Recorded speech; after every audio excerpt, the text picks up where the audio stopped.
છોટાઉદેપુરના ગ્રામ્ય વિસ્તારની સાસુઓએ રસોઈ કલાથી ઘરની પરંપરાને બનાવી ગ્લોબલ બ્રાન્ડ. ચૂલાની પાપડીનો સ્વાદ સાત સમંદર પાર અમેરિકા, કેનેડા સુધી પહોંચ્યો. કોરોના કાળમાં નવરાશના સમયે ખીલેલી ઉદ્યમશીલતા આત્મનિર્ભરતામાં પરિણમી. પાપડીથી શરૂ થયેલી સફર ચીક્કી અને કાતરી સુધી પહોંચી. બ્રાન્ડિંગ વગર માત્ર ગુણવત્તાના જોરે મેળવ્યા વિદેશી ઓર્ડર્સ. સાસુઓની જોડીએ સાબિત કર્યું કે પરંપરાગત રસોઈ કળામાં છુપાયેલું છે કમાણીનું નવું સરનામું. છોટાઉદેપુરની સોડમ તોતર માતા ગામના પટેલ પરિવારની મહિલાઓએ રસોઈ કલાના જોરે ઊભો કર્યો વિદેશી વકરો. આધુનિક જીવનની ઝડપ લઈ વચ્ચે આજે પણ છોટાઉદેપુરના ગ્રામ્ય વિસ્તારોમાં શિયાળાની શરૂઆત એક અનોખી પરંપરા સાથે જોડાયેલી છે. નવા ધાન્યમાંથી પાપડી અને ઘઉંની સેવ બનાવવાની પેઢીઓ જૂની પરંપરાને જીવંત રાખીને તેને પટેલ પરિવારના સાસુઓની જોડીએ વ્યવસાયમાં રૂપાંતરિત કરી છે. આ પરંપરાગત કલાને વ્યવસાયમાં રૂપાંતરિત કરવા માટે કોરોના કાળ નિમિત્ત બન્યું હતું. આ સમય દરમિયાન ઘરમાં નવરાશના ક્ષણોમાં સાસુ ગીતાબેન અને વહુ મનીષાબેનની જોડીએ પરંપરાગત વાનગીઓનો સ્વાદ બીજા પણ ચાખી શકે તે માટે વ્યવસાય કરવાનો વિચાર કર્યો હતો. તોતર માતા ગામના પટેલ પરિવારના વહુ મનીષાબેન માધ્યમો સાથેના સંવાદમાં જણાવે છે કે ઋતુ અનુસાર પરંપરાગત ખીચિયા, પાપડી, ઘઉંની સેવ, ચીક્કી તેમજ બટાકાની કાતરી, સાબુદાણાની ચકરી ઘર માટે બનાવતા હતા. ઘરે આવતા સંબંધીઓને નાસ્તામાં આપતા. તેમને અમારી વાનગીઓ સ્વાદિષ્ટ લાગતી. વડોદરામાં રહેતા અમારા સગા સંબંધીઓએ સૌપ્રથમ પાપડીના ઓર્ડર આપ્યા હતા. ઘરે બનાવેલી આ વાનગીઓનો અનોખો સ્વાદ, તાજગી, શુદ્ધતા અને ગુણવત્તા જોતા વાત ઝડપથી ફેલાઈ. ધીમે ધીમે આ સ્વાદ વિદેશ સુધી પહોંચ્યો. દેશી ઘરેલું વસ્તુઓની મહેક લોકોને એટલી બધી ગમી કે અમેરિકા, કેનેડા, USA અને ઓસ્ટ્રેલિયામાં વસતા ગુજરાતીઓ તરફથી પણ ઓર્ડર આવવા લાગ્યા. ટૂંકમાં કહીએ તો સાસુ વહુની જોડીએ ગ્રામ્ય પરંપરાની મહેકને જાળવવાની સાથે વિદેશમાં રહેતા ભારતીયોના ઘર સુધી પહોંચાડી છે.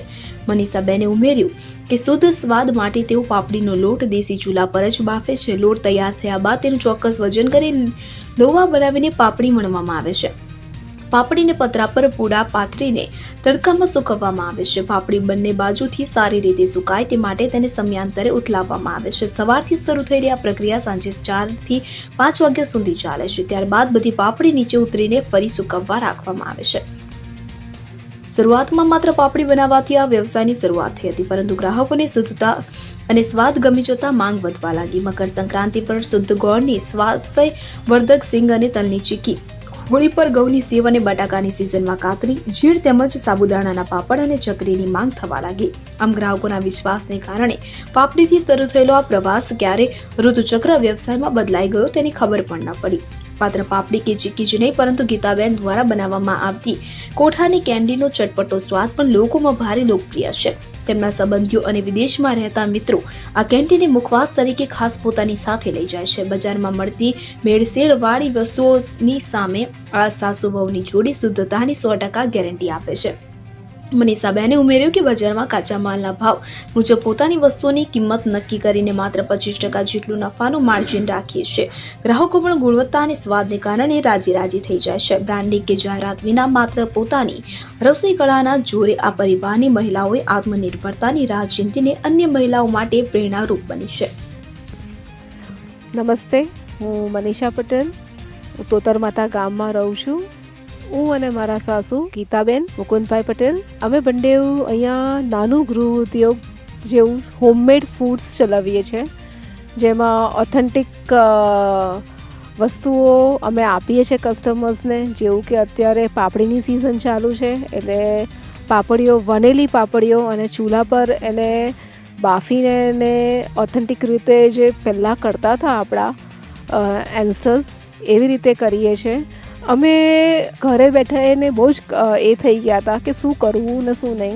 તો તે વખતે આ આઈડિયા આવ્યો કે કંઈક તો ચાલુ કરીએ. મારા સાસુને સ્પેશિયલી બેસી રહેવાનું નથી ગમતું, તો શી વોઝ વેરી એક્સાઇટેડ કે આપણે કંઈક તો ચાલુ કરીએ આવી રીતે. એટલે મારા જે સાસુ છે એ પાપડીનું બધું તૈયાર કરે.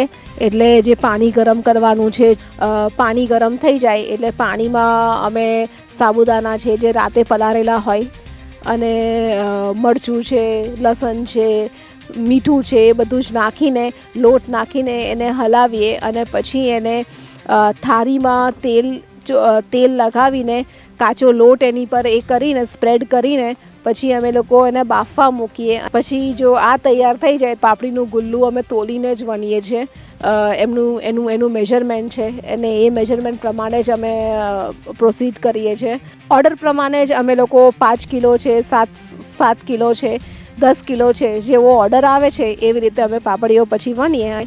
પછી 9:30 વાગે અમે લોકો વાઇન્ડ અપ થઈ જાય છે અમારું પાપડીનું કામ. એટલે પછી એને સૂકવવાનું રહે, એટલે અમે લોકો પતરા ઉપર જઈને એને સૂકવી કાઢીએ અને એ કામ પતે એટલે અમે લોકો 9-10 વાગે એટલે ઘઉંની સેવો બનાવવાનું ચાલુ કરીએ.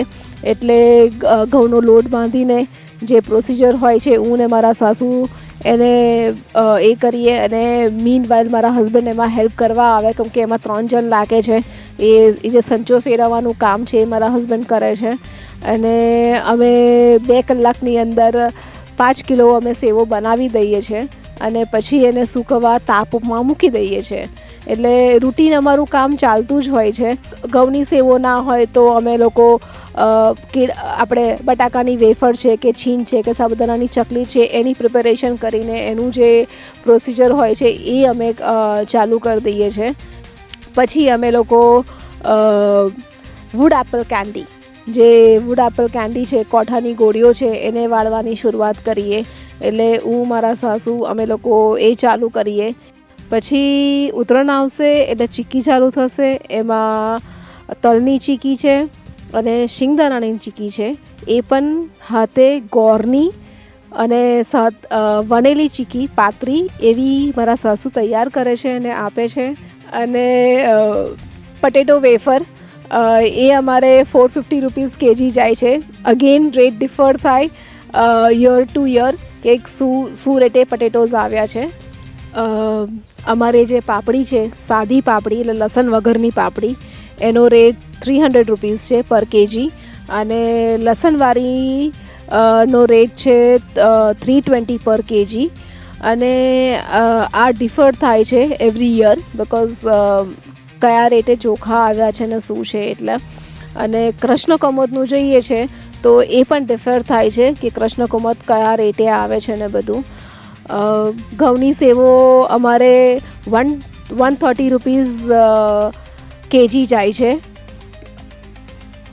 અને એવી જ રીતે વુડ એપલ કેન્ડી છે તે 150 રૂપીસનું 100 ગ્રામ છે. એ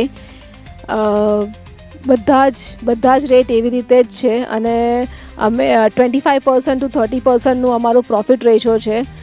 અમારી પ્રોડક્ટ જેને જોતી હોય છે એટલે તમને પાપડી જોતી હોય, સેવો છે, વુડ એપલ કેન્ડી છે, આમળાની સૂંઠ પણ અમે બનાવીએ છીએ એટલે આમળાની સુકમણી છે, ગોટલી છે, તો તમે અમને કોન્ટેક્ટ કરી શકો છો. મારો કોન્ટેક્ટ નંબર નીચે સ્ક્રીન પર ડિસ્પ્લે થશે. Thank you.